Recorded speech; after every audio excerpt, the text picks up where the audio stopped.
Existujú odvety, ktoré prídu už po pár hodinách. Existujú aj také, na ktoré treba čakať celé roky. Ale sú aj odvety, ktoré nemieria na jednu loď, jednu základňu, či jednu bitku, ale na to, aby dokázali, že sa zmenila celá rovnováha síl. Presne to sa stalo, keď bola zničená ruská hliadková loď Izumrud 8 rokov po udalostiach v Kerčskom prielive. V roku 2018 patril Izumrud k ruským silám, ktoré zastavovali a zadržiavali ukrajinské vojnové lode pri pokuse prejsť Kerčským prielivom. V tom čase Ukrajina prakticky nemala čím odpovedať. Nemala dostatočne silnú flotilu na priamu konfrontáciu ani zbrane, ktoré by dokázali preniesť vojnu za hranice pobrežnej obrany. Na Čiernom mori a v Azovskom mori mala prevahu takmer výlučne Rusko. Ktorá loď smie plávať, ktorá trasa je otvorená a ktorá zatvorená, to všetko záviselo od sily ruského námorníctva. O 8 rokov neskôr už tento obraz nie je taký jednoznačný. Izumrud zasiahol úplne iný spôsob vedenia boja, nie väčšia vojnová loď ani početnejšia flotila. Vzdialenosť medzi týmito dvoma momentmi sa nemeria len 8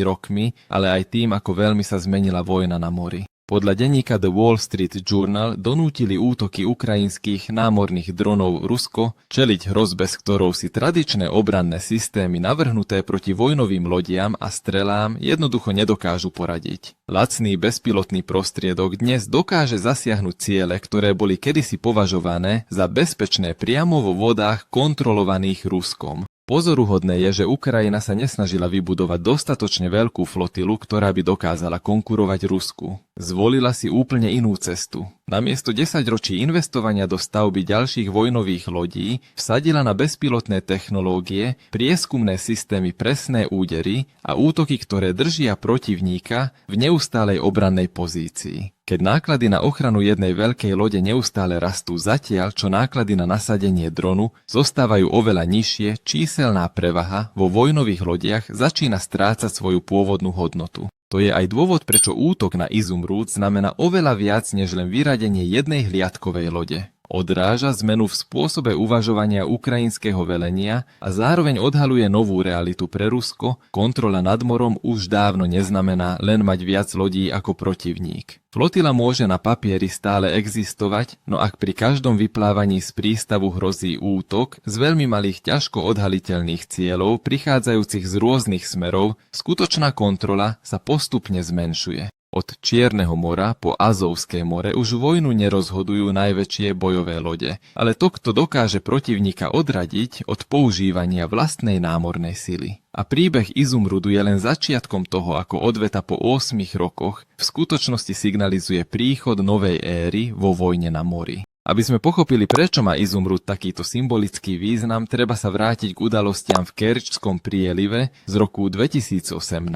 Vtedy Rusko po prvýkrát použilo silu na priamu kontrolu trasy spájajúcej Čierne more s Azovským morom, keď zastavilo a zadržalo 3 ukrajinské lode. Odvtedy sa Azovské more ocitlo takmer úplne pod ruskou kontrolou. Ukrajinská nákladná doprava bola prísne kontrolovaná, často zdržiavaná, čo vyvíjalo výrazný tlak na ekonomiku, bez toho, aby bolo potrebné úplné blokádne opatrenie. Ruská výhoda nepochádzala len z flotily, ale aj zo strategickej polohy Krymu. Kerčský prieliv sa stal kľúčovým bodom pre všetku logistiku a presuny síl, takže kontrola nad touto oblasťou znamenala kontrolu nad celým fungovaním juhu. Ukrajina medzi tým prakticky nemohla konkurovať budovaním klasického námorníctva. Namiesto toho prešla na stratégiu oslabovania protivníkovej výhody, pri ktorej sa každá ruská námorná operácia stáva rizikom. Tento prístup stavia na využívaní lacných prostriedkov proti vysokohodnotným cieľom a postupnom oberaní súpera o výhodu danú počtom a veľkosťou. Preto útok na Izumrud nie je len izolovanou udalosťou, ale odrazom zmeny v taktickom uvažovaní na mori, kde technológia a taktika začínajú prevažovať nad tradičnou výhodou počtu a veľkosti flotily. Táto zmena sa nezrodila zo dňa na deň. Po strate väčšiny svojich námorných síl si Ukrajina uvedomila, že tradičným spôsobom uvažovania sotva získa späť výhodu.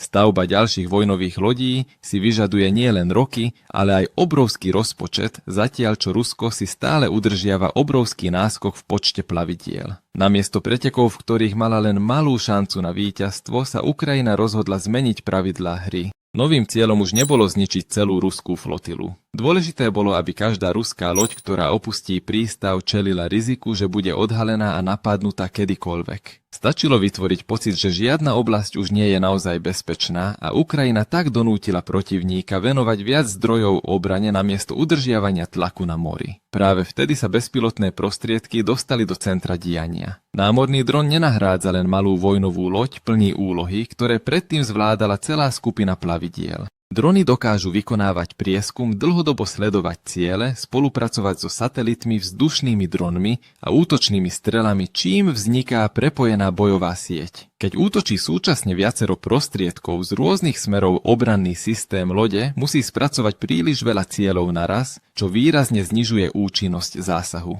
Ešte pozoruhodnejšie je, že Ukrajina nepoužíva drony len na potápanie lodí. Útoky sa čoraz viac zameriavajú na narúšanie fungovania celej flotily. Rozsiahle opravy nútia Rusko znižovať frekvenciu hliadok, meniť trasy a predĺžovať prípravu pred každou operáciou, čím sa oslabuje aj kontrola nad morom. Práve preto majú ciele ako Izumrud oveľa väčší význam, než by naznačovala hodnota samotnej lode. Vysielajú odkaz, že akékoľvek plavidlo hliadkujúce na Čiernom či Azovskom mori sa môže stať terčom. Keď je riziko trvalé, iniciatíva sa presúva od strany s väčším počtom lodí k strane, ktorá dokáže udržiavať nepretržitú hrozbu za nižšiu cenu. Kedysi mala výhodu krajina s väčším počtom bojových lodí, väčším množstvom striel a silnejšou palebnou silou. No s rýchlym rozvojom bezpilotných technológií už hodnota veľkých bojových lodí nezávisí len od ich bojovej sily, ale aj od toho, ako dlho dokážu prežiť v prostredí, kde ich protivník neustále vyhľadáva a útočí na diaľku.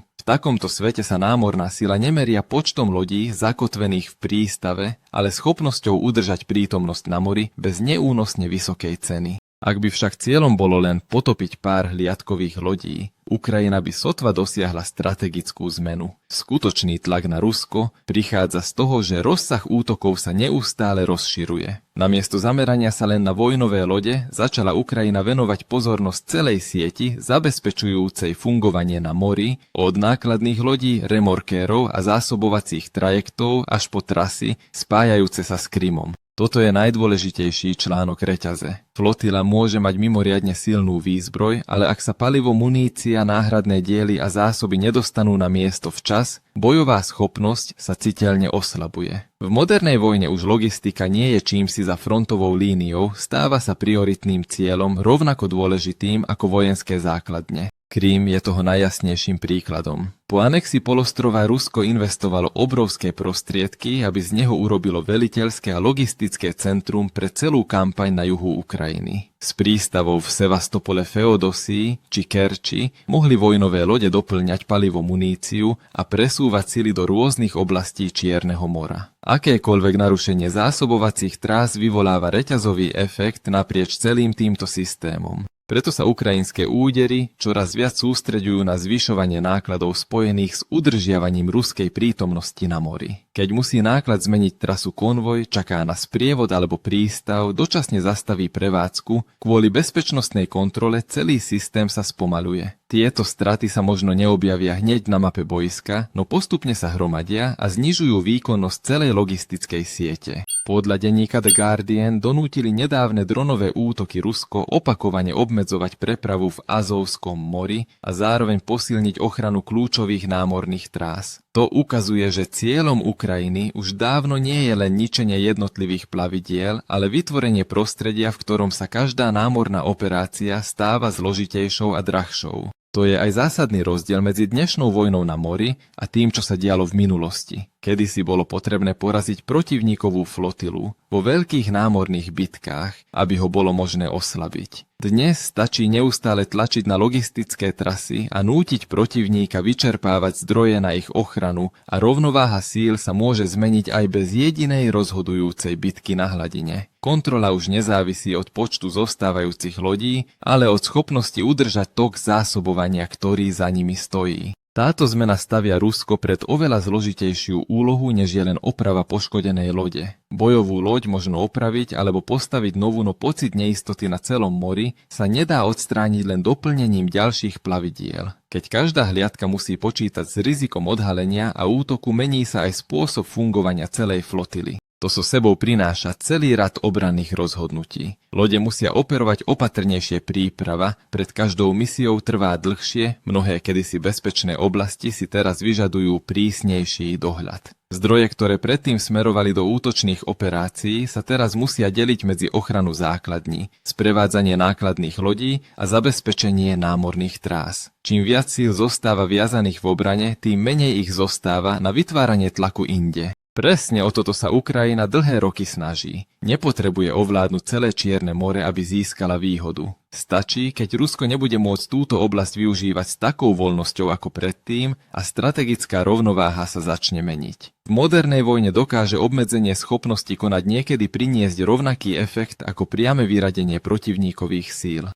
Podľa denníka The Kyiv Independent sa nedávne ukrajinské operácie rozšírili z útokov na vojnové lode aj na nákladné plavidlá a ďalšie prostriedky, zabezpečujúce námorný zásobovací reťazec. To naznačuje, že cieľom už nie je len spôsobovať vojenské straty, ale oslabovať celú schopnosť Ruska udržiavať prítomnosť na Čiernom a Azovskom mori. Keď tlak dopadá súčasne na viacero trás, náklady na ochranu každej jednej prepravy prudko rastú. V širšom pohľade ide o trend, ktorý mení spôsob, akým mnohé krajiny hodnotia námornú silu. Po 10 ročia bol počet bojových lodí považovaný za najdôležitejšie meradlo. Realita na Čiernom mori však ukazuje, že veľká flotila automaticky neznamená kontrolu nad morom, ak protivník neustále vytvára lacné, no početné hrozby. Vtedy sa výhoda danú veľkosťou postupne rozkladá pod tlakom nepretržitej obrany. Preto Izumrud nie je koncom príbehu len znakom, že súperenie na mori vstúpilo do novej fázy. Odteraz už otázka neznie, kto má viac lodí, Rusko alebo Ukrajina, ale kto dokáže dlhšie udržať svoju prítomnosť na mori za nižšiu cenu a s menším rizikom. Práve to môže rozhodnúť o osude budúcich operácií na Čiernom mori v nasledujúcich rokoch. Pred 8 rokmi bol Izumrud symbolom obrovskej priepasti medzi ruskou silou a ukrajinskou schopnosťou odpovedať na mori. Vtedy mohla Ukrajina len bezmocne sledovať, ako sú jej námorné trasy kontrolované bez toho, aby s tým dokázala niečo urobiť. Dnes sa tá istá loď stala symbolom presne opačnej zmeny. Nie preto, že by Rusko stratilo všetku výhodu na Čiernom mori, ani preto, že by ho Ukrajina úplne ovládla, ale preto, že spôsob súperenia sa úplne zmenil. Bojové lode, ktoré boli kedysi základom námornej sily, teraz musia operovať v prostredí, kde sa bezpilotné prostriedky môžu objaviť z mnohých smerov za oveľa nižšiu cenu. To tiež ukazuje, že o vojne na Čiernom mori už nerozhoduje jedna veľká bitka ani jedna potopená loď. Výsledok bude závisieť od toho, kto dokáže dlhšie udržať zásobovanie, rýchlejšie sa prispôsobiť a prinútiť protivníka minúť viac zdrojov na udržanie toho istého kúska mora. Izumrud teda nie je poslednou kapitolou tohto príbehu, len míľnikom, ktorý ukazuje, že vojna na mori vstúpila do novej éry. A ak bude vývoj bezpilotných technológií pokračovať súčasným tempom, to, čo sa stalo Izumrudu, sa možno onedlho prestane považovať za výnimku a stane sa niečím, s čím budú musieť počítať flotily po celom svete pri plánovaní svojich operácií. Ak sa tak stane, Čierne more sa nestane len miestom súperenia medzi Ruskom a Ukrajinou, ale aj miestom, ktoré na ďalšie roky formuje spôsob, akým svet chápe vojnu na mori.